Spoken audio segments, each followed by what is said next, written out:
नरेंद्र मोदी के सपनों का भारत आपको देखना है।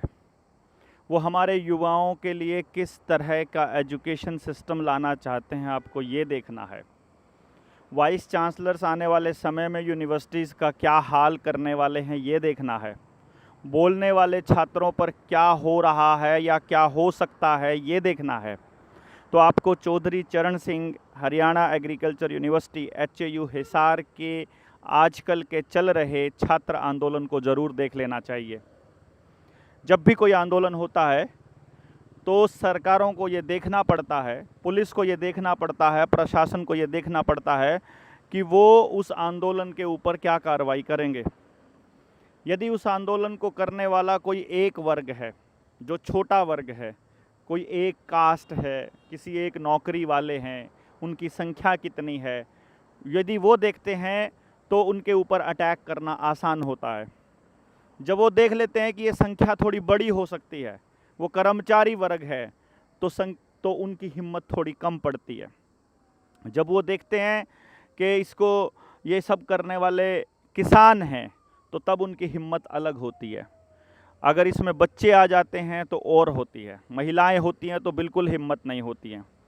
अब जो चल रहा है वो छात्र आंदोलन चल रहा है। और मैंने एक चीज़ नोटिस की है कि अभी अभी यूनिवर्सिटी के प्रशासन ने लिखित में कमिश्नर को एक कंप्लेंट दी है, जिसमें ये कहा गया है कि ये कुछ बच्चे एजिटेशन में बैठे हैं और दूसरे बच्चों को एग्ज़ाम नहीं देने दे रहे, जबकि असली बात तो ये है ही नहीं। जब उस लिस्ट को देखा जाता है, उसमें एक बच्चा गर्ग है और एक बच्चा गुप्ता है, बाकी कोई गोयत है, कोई अहलावत है, कोई मतलब पुनिया है। कहने का मतलब ये हुआ कि उस पूरी लिस्ट को देखा जाए तो सिर्फ जाटों के बच्चों को टारगेट किया हुआ है। हमने सोचा कि ये टारगेट जानबूझकर किया गया है या फिर अचानक हो गया। तो उनमें से कुछ छात्रों को हम लोग जानते थे, हमने उनके पास लिस्ट भेजी और उनसे पूछा कि ये कौन लोग हैं। पता चलता है कि इनमें से कुछ लोग तो एजिटेशन में है ही नहीं, मतलब जो पहले से ही डरे हुए लोग हैं या पहले से ही जो इसमें भाग नहीं ले रहे, उन्हीं को और प्रताड़ित किया जा रहा है। और ये कहा जा रहा है कि क्योंकि तुम वहाँ धरने पर मौजूद थे। इससे पहले आपने प्रकरण देखा होगा कि बच्चों को ज़बरदस्ती पकड़ करके एग्ज़ाम में बिठाया जा रहा है। और जब कुछ बच्चे बोल रहे हैं पुलिस वालों को और वहाँ के प्रोफेसर्स को कि तुम ज़बरदस्ती वाइवा क्यों ले रहे हो, तो वो कहते हैं कि भैया ये तो हम तो ज़बरदस्ती नहीं ले रहे हैं, ये तो बच्चे खुद गए हैं, जबकि उनको ज़बरदस्ती धकेल करके उठा करके ले करके गए हैं। बाद में पता चलता है कि वो बच्चों से अंडरटेकिंग भी ले रहे हैं, जिनका वाइवा लिया जा रहा है, जिनके PhD की थीसिस जमा होनी है, उन बच्चों से अंडरटेकिंग ली जा रही है कि हम कभी भी धरने में शामिल नहीं होंगे। मतलब हम अगर प्रशासन कुछ भी गलत उनके साथ करेगा तो वो बच्चे कभी भी अपनी बात को आगे बढ़ करके नहीं बोलेंगे, ऐसा वो अंडरटेकिंग दें, ऐसी बात कह रहे हैं। अब आप ही बता दीजिए कि जो बच्चा अपनी आवाज़ ही नहीं उठा सकता, ऐसा नौजवान कैसे भारत का निर्माण करेगा? आप सोच करके देखिए। यूनिवर्सिटी से, कॉलेज से जो छात्र राजनीति समाप्त की है, उसका कारण यही है कि ये लोग चाहते हैं कि जो नई पीढ़ी है वो बोलना बंद कर दे, वो अपनी आवाज़ उठाना बंद कर दे। और जैसे विपक्ष चुप करा दिया है, जैसे मीडिया चुप करा दी है, जैसे दूसरे लोग चुप करा दिए हैं, अधिकारी चुप हो गए हैं, कर्मचारी चुप हो गए हैं, किसान संगठनों को ये लोग किसी तरह से बदनाम कर रहे हैं और दूसरे संगठनों को ये लोग चुप करवा रहे हैं, उसी प्रकार से छात्र भी चुप हो जाएं, ऐसी इनकी योजना है। अब आप बता दीजिए कि क्या ये सही कर रहे हैं या गलत कर रहे हैं? यदि ये सही कर रहे हैं तो कैसे, और यदि ये गलत कर रहे हैं तो कैसे, ये आपको बताना होगा।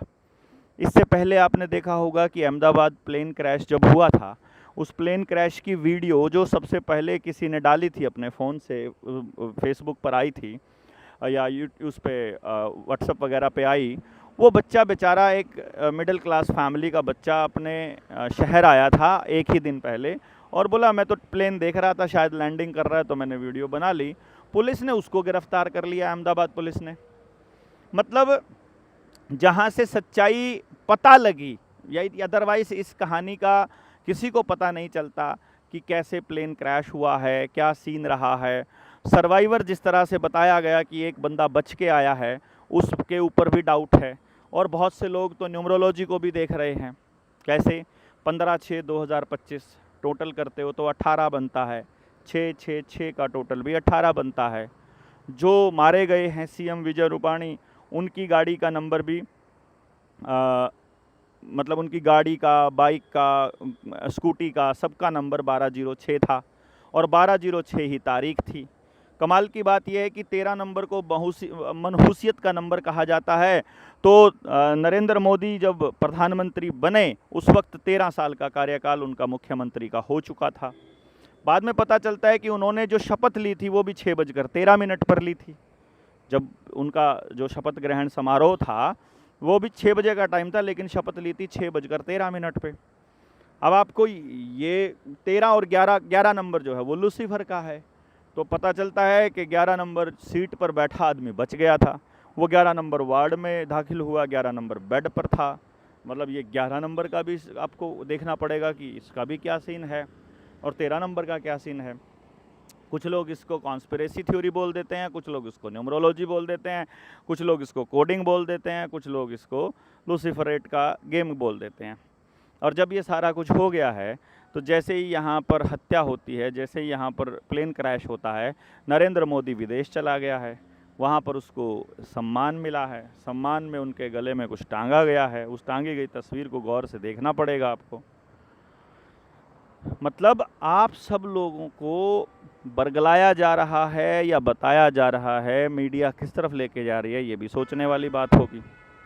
साथ के साथ मैं आप लोगों से गुजारिश करूंगा कि आप सब लोग इस बातों की तरफ ध्यान दीजिए कि प्रशासन आपको किन बातों पर चुप करा रहा है।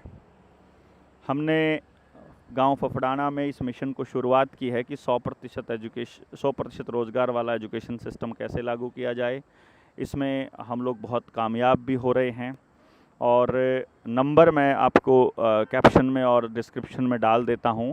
वहां पर मैसेज डाल करके आप जनता सरकार मोर्चा की 20, 21 और 22 को कैथल में होने वाली जो गुज्जर भवन है, यानी गुज्जरों का वहाँ धर्मशाला है, उसमें होने वाली इस ट्रेनिंग में आप शामिल हो करके हमसे जुड़ सकते हैं। बहुत से लोगों के मैसेजेस आते हैं कि आपसे कैसे जुड़ा जाए, आप किस तरह से मतलब आपसे कैसे मिला जाए। तो जिनको जुड़ना है, जिनको मिलना है, जो लोग इस पूरी मुहिम में जनता सरकार मोर्चा के इस पूरे अभियान में शामिल होना चाहते हैं, निडर जेएसएम के साथ जुड़ना चाहते हैं, हमारे साथ जुड़ना चाहते हैं, उनका स्वागत रहेगा कि हम लोग उस दिन शामिल रहेंगे इस ट्रेनिंग के अंदर 20, 21 और 22 तारीख को। 22 तारीख को ही जींद में एक मीटिंग है उचाना में, जिसके अंदर लिव इन रिलेशनशिप और इन सब मुद्दों के ऊपर चर्चा होनी है। तो उसके बारे में भी हम आपको जानकारी दे देंगे। और किसी भी तरह की जानकारी और कोई सवाल आपके दिमाग में आता है तो आप कमेंट बॉक्स में डाल करके आप अपनी बात रख सकते हैं, ताकि हम उसके ऊपर भी अपनी बात रख सकें। किन्हीं मुद्दों के ऊपर आप स्पष्टीकरण चाह रहे हैं तो वो भी आप बता सकते हैं। निडर इंडिया चैनल के ऊपर अलग अलग प्लेलिस्ट बनी हुई है, उसमें एजुकेशन की ट्रेनिंग भी है, उसमें जनता सरकार मोर्चा की ट्रेनिंग भी है, न्यू वर्ल्ड ऑर्डर से रिलेटेड भी है, उसमें समस्या भी है, समाधान भी है, गांव में किया जाने वाला जो शिक्षा क्रांति की मुहिम है उसका जिक्र भी है, और तमाम तरह की चीज़ें उसके अंदर हमने शामिल की है। तो आप सब लोग जितने भी जुड़े हुए हैं, आप सारे के सारे उस ट्रेनिंग का हिस्सा बनकर आप उनको देख करके आप जान सकते हैं कि हम किस तरह के भारत का निर्माण चाहते हैं। साथ के साथ आप कैप्शन में, डिस्क्रिप्शन में वीडियोस के लिंक दिए हैं, उनको जान करके भी आप हमारी थॉट प्रोसेस को समझ सकते हैं और हमसे जुड़ सकते हैं। आप सब लोग जुड़े, आपका बहुत बहुत धन्यवाद। आप सब लोगों से उम्मीद रहेगी कि आप सब्सक्राइब करेंगे और लोगों को बोलेंगे, और साथ के साथ इस पूरी मुहिम में आप हमारा साथ देंगे। जय हिंद, जय भारत।